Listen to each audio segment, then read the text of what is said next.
Did you miss me?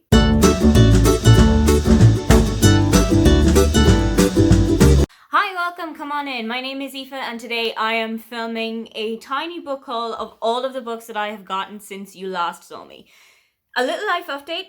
You might notice that the background is different because since the last time that you saw me, I have actually not only moved house, I've moved city. I now live in Berlin. I used to live in Dortmund. I lived there for 4 years. And now I live in Berlin. I have got a new job. I am setting up an entire new life here and I cannot wait to take you on the journey with me.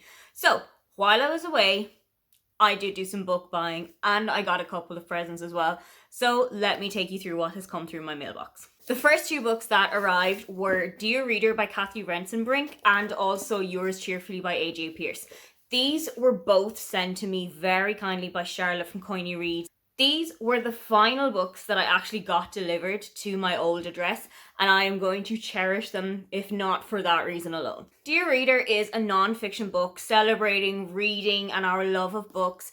It's one that I have seen posted around BookTube quite a bit. I know that Emma, who runs Drinking by My Shelf, and Book Break, Pan Macmillan's YouTube channel, is really a big fan of this book. Charlotte actually received a copy of this as a birthday present from me, so I think that that is the perfect excuse for a buddy read with the two of us. Yours Cheerfully is a sequel and it is the second book in the Dear Mrs. Bird series. This one is kind of a historical fiction set back in World War II London, where Emmy, our main character, is kind of the secretary typist for a bit of a cantankerous and contrary agony aunt writer who likes to kind of keep everything on the straight and narrow and doesn't really feature any stories that have to do with sex, marriage, relationships. It's just your very PG run-of-the-mill problems. So Emmy decides to kind of shake things up a little bit and answer some of the questions that are a little bit more risque. I've already listened to some of the audiobook of Dear Mrs. Bird, but I stopped a little bit through because I knew this was a book that I wanted to experience in print. I have got a copy of it on my bookshelves and I cannot wait to pick this one up. I am very hopeful that I'm also going to enjoy the sequel too. Next was Mother Folklore by Dara Hosheida. This was sent to me by my friend Caitlin and I am so excited that she did. Caitlin and I met on Twitter and something that we both have in common is that we are both fluent Irish speakers. So that was a little kind of a connection for the two of us. When my birthday rolled around and she saw this on my wish list, she knew that this was one that I was going to absolutely adore. I really love the Irish language. I'm a very big advocate for speaking Irish. I have tried Duolingo to kind of keep my Irish levels up because having moved away from Ireland, not speaking it as often as I used to, I have noticed that my kind of standard of speaking Irish has slipped a little bit. And I know that that's the same for people who also don't speak their mother tongue as often as they used to. I would absolutely love to keep my Irish levels alive, and this book is definitely going to be a help in that. So then we moved to Berlin and we bought all of the books that we could find. The first one that I bought was The Duke and I, the first in the Bridgerton series by Julia Quinn. I have wanted to watch this series for a really long time. I don't know a whole lot about it. I know that it's kind of like Gossip Girl meets Downton Abbey setting. I don't want to go into the series without having read the book because I often find that the book portrays things a little bit differently and sometimes portrays them a little bit better. So I would like to kind of read the first book, see how I'm getting on with it, and then go into the series.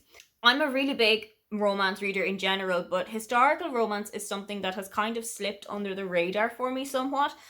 So I'm hoping that the popularity of this and also the anticipation for the Netflix series is going to drive me along with this one. Then I had a very mini booktuber meetup. So I met with Daniela from If Only for a Page. We met one day when she was on a day trip in Berlin. She was looking for some ideas and inspirations on where to find books, where she could go and sit for a coffee, etc. So I said I would feel very honoured to be her tour guide, despite having been in the city for approximately 5 hours by that stage. We went to a bookshop called Dussmann, which is quite close to the Brandenburger Tor. It's on Friedrichstraße and it's really big. It's one of Berlin's biggest bookshops, but it also has one of Berlin's biggest English language and also foreign language sections. Daniela and I spent about an hour in there perusing the shelves, finding some books that we wanted to buy, and she also has a little haul of what she bought on the day, so go and check out what she has bought. but what I got was A Ghost in the Throat by Dara and Negrifa. I have had my eye on this for such a long time. I understand that it's kind of a half fictional story and half memoir that Deirdre wrote when she was pregnant with her child. And as far as I am aware, this focuses on childbirth in modern Ireland, but also how harrowing an experience childbirth was back in the 1700s, I believe. I am incredibly excited to see how this one plays out because I know so many people who have really genuinely loved this book. And the most recent book that fell into my arms, I bought it literally yesterday, was Apples Never Fall by Leanne Moriarty. I have loved Leanne's books that I've read so far. I've read maybe 4 or 5 of them. I've got a couple others waiting on my Kindle, and there's a couple that I've got kind of in a queue for my local library as audiobooks. This is her most recent book. I think it has come out in the last couple of months. And I'm not entirely sure what it's about, but Leanne Moriarty is such an auto-buy author for me that I just picked it up and put it in my basket without even reading what the blurb said. I believe that it is about a family called the Delaney's who live this kind of perfect life. Everybody in the community is really jealous of them. They seem to have the absolute life that everybody wants. They have kids who are really successful in their careers and who have really successful hobbies as well.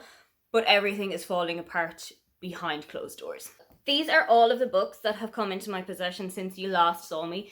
If there's any of these that you think I should start with first, please do let me know because I'm a little bit drifting at sea when it comes to my reading at the moment and I just need something that's going to kick me back up. Don't forget to like and subscribe because I have new videos up every week. Now, get on out of here.